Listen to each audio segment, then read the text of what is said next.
Yo, what's going on? Welcome back to the channel. Welcome back to the channel. So it is official. The lane plane, the lane train, whatever you want to call it.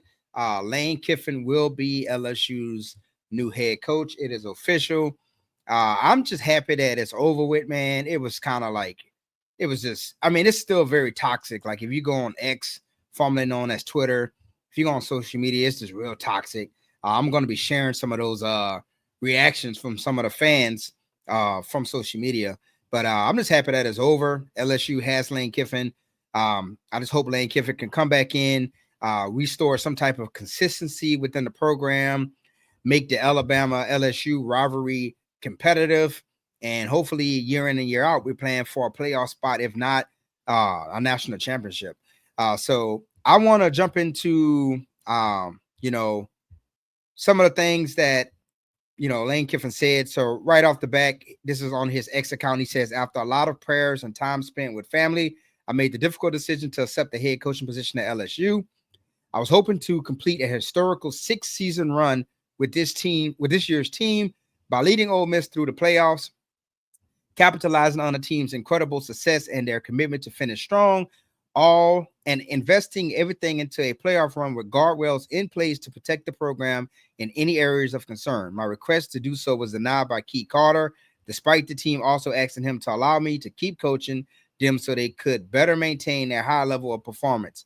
Unfortunately, that means Friday's Egg Bowl game was my last game coaching the Rebels. While I'm looking forward to a new start with a unique opportunity at LSU, I will forever cherish the incredible 6 years I spent at Ole Miss, and will be rooting hard for the team to complete their mission and bring a championship to Oxford. Also, he went on to say LSU is synonymous with excellence and is amongst the most powerful brands in all of sports. This is by the numbers, right? So LSU does a damn good job of just building a brand. Just think about some of the people whose brand LSU has built over the years. More so the way how they built Jaden Daniels' brand the year that he won the Heisman. And they're already, LSU's social media team does a fucking, oh man, I curse, sorry. LSU's social media team does a fantastic job of just building a brand. And so this is by the numbers, right? Lane Kiffin has 106 draft picks, right? NFL draft picks, 20 first round draft picks, he mentored 4 Heisman Trophy winners. His offense in the SEC has in conference games, right? This is not cupcake games. This is versus SEC opponents, teams with damn good defenses, right? His offense is on average 562.4 yards per game. That's damn good. He's been a part of 3 national championship teams. He has 15 seasons as a head coach between college and NFL, and 38 consecutive games ranked in the top 25. Damn good coach. And he did all of that between Alabama, USC, Ole Miss, and now he's going to continue to have such great success now that he is with LSU. Now, it has been a really busy day in the SEC altogether. Well, a busy weekend. You saw, soon as you started hearing last night that Lane Kiffin was going to take the job with LSU, you saw the dominoes fall. Auburn got a new head coach. Arkansas got a new head coach. Florida got a new head coach. Obviously, LSU got a new head coach. And Ole Miss got a new head coach. Ole Miss, their new head coach is Pete Golden. He was a defensive coordinator, so he's staying in place. Ole Miss decided not to even try to find someone else. They said, "Hey, we're just gonna promote from within." Kudos to them. But a lot of new SEC teams got new head coaches, and so, like I said, kudos to them. But it is messy. It's still messy. You got fans doing this.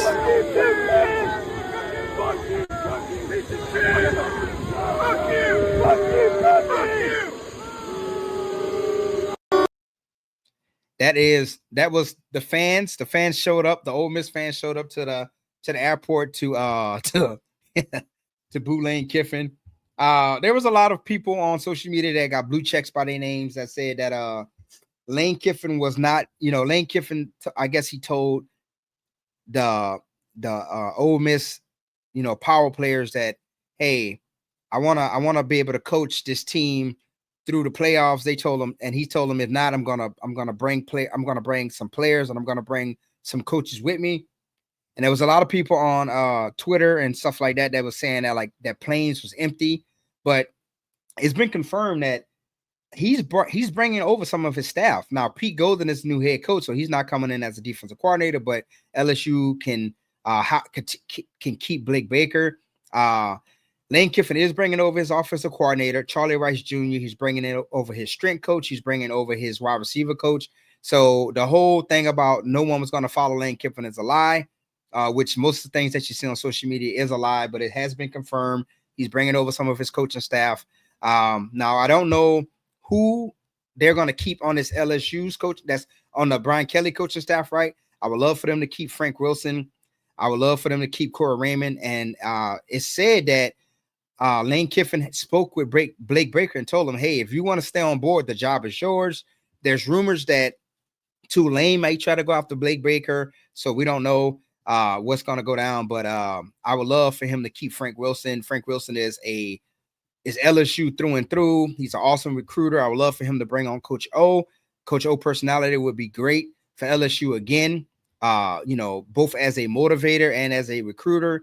And obviously you got to keep the Godfather, Corey Raymond. But we shall see. We shall see. I want to talk about a few other things. Well, first of all, these are some more of the toxic reactions, right? So there's some guy on Twitter says toxic program gaining a toxic coach. LSU is not a toxic program, so that's bullshit. And he said a match made in hell. Enjoy it, Austin. You're butthurt, man. And I definitely understand him being butthurt because Lane Kiffin is the best coach that Ole Miss ever had. Obviously, they're in the playoffs, and they're the person that obviously brought him there is now the head coach of LSU. So I can understand emotions are running high. You got Coach Jason Brown. Y'all may know him from Last Chance University. He says, so Nick Saban and Pete Carroll, along with God and Jesus, said, fuck Ole Miss, take your staff and players and bounce. Got it. He's talking about obviously what Lane Kiffin said, that he was going to talk to Nick Saban and talk to Pete Carroll and pray about it and make his decision. So, Coach JB, he is known for going on Twitter and saying diabolical things about women, and he's a racist. So obviously he's trying to farm likes and clicks, and that's what he's doing. You see, he got 116 comments, 350 reshares, 4,800 likes, and then a bunch of saves and views. So he's getting, he did exactly what he set out to do. But I want to talk about one of the things that a lot of Ole Miss fans should be mad at, who they should really be mad at. And that was David Pollock. Y'all may know him. He was a really good really good linebacker for Georgia. He had somewhat of a NFL career, but he hurt his neck. So he just, he couldn't continue to play. But David Pollock is very respected in college football. And he says, Lane Kiffin is the enemy here. The calendar in college football it is an absolute joke. It is an absolute joke. Fix this crap, NCAA. Playoffs, National Signing Day, transfer portal, all within the same month time frame. Just straight up stupid. And he's not lying at all. Lane Kiffin hands was pretty much tied. The National Signing Day is December 7th. So anytime that you are a new head coach, well let me just talk about National Signing Day. So National Signing Day is December 7th. So Lane Kiffin has to come in and he has to try to fill some empty spots that LSU has in its recruiting class. I think LSU has about 15 players committed. So he has to come in and he has to talk to those players that's committed right now and say, hey, I would really love for you to stay. Please don't decommit. We're going to do things special at LSU. Stay with us, right?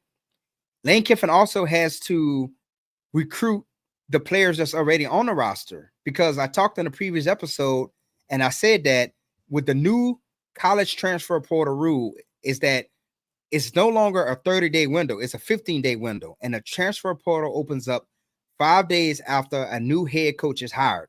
So Lane Kiffin was hired today. So he has 5 days.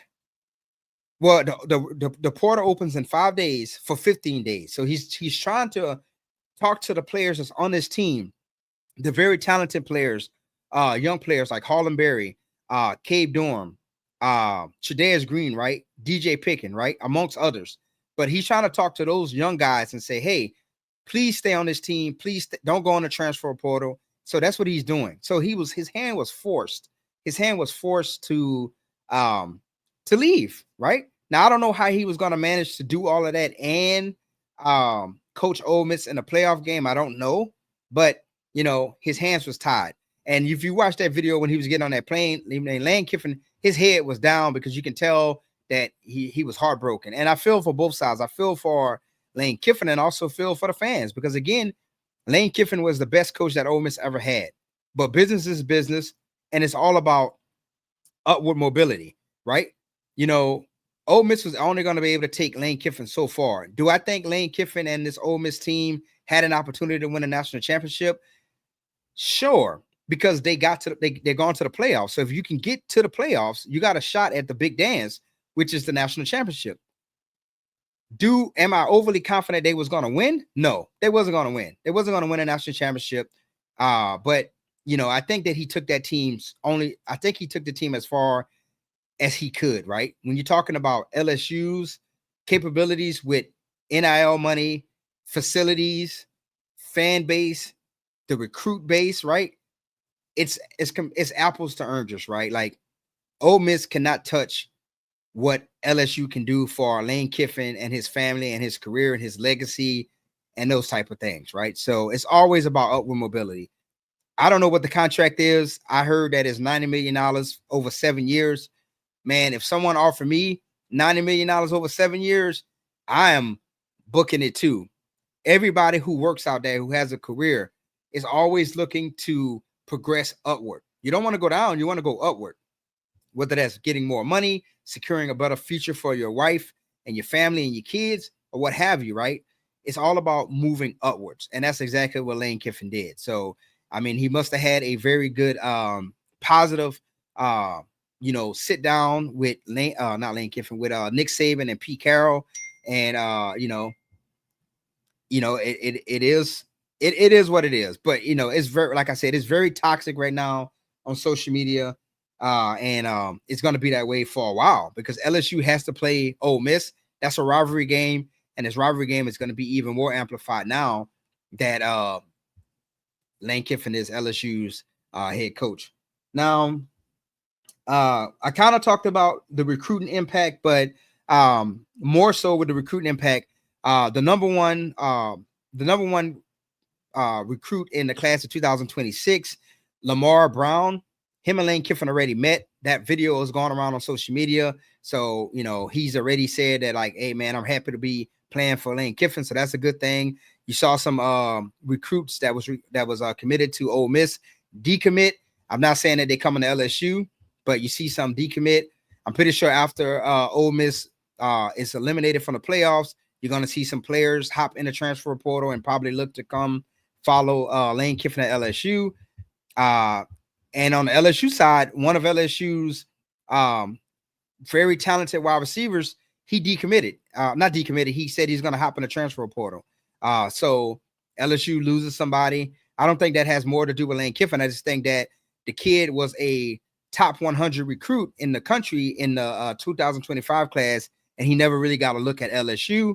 And so I think that's more of a mismanagement on Brian Kelly's part. But I also said in a previous episode that anytime a coach is fired, you're going to have some very wonky things happening when players decide to hop in the transfer portal for whatever reason. So we're already seeing that. We saw, a guy decommit from LSU, and we saw another guy hop in the transfer portal. So, it is what it is. But, who knows? Lane Kiffin, he's in the portal, but Lane Kiffin can maybe convince him to get out of the portal. That's not unheard of. We've seen players hop in the transfer portal and come back out. And so it can happen. But yeah, so far everything is blanking green for LSU. And there's just a lot of uncertainty around that Ole Miss program because again, they're in the playoffs and they lost their head coach. So, but yep, it's official. LSU has got their man. They got Lane Kiffin. Like I said, I just hope Lane Kiffin can make LSU exciting again to watch, make them a competitive team. And if you seen what I saw with the stat line, all right, let me go ahead and just add it for you again, right? His offenses per game, 562.4 yards. That's an SEC record for a total offense in conference games. We saw what Lane Kiffin did this season with Trinidad Chamberlain, right? The dude played for, I think, a Division III or Division IV school, and Charlie Rice Jr. found him, brought him in, and you saw what he did to LSU, and his name is in the mix for the Heisman Trophy. So, you see what Lane Kiffin is capable of doing. You see what he did under Nick Saban, and so I think LSU is in good hands. But we got to see in the 2026 season. But I'm excited. All right. So, all right, guys, let me know what y'all think about this Lane Kiffin hire. And I want to say for everybody who supports the channel, I appreciate y'all. And if you haven't already subscribed to the channel, please subscribe to the channel, hit that bell notification button so you can stay up to date on all the latest drops. And until next time, I am out.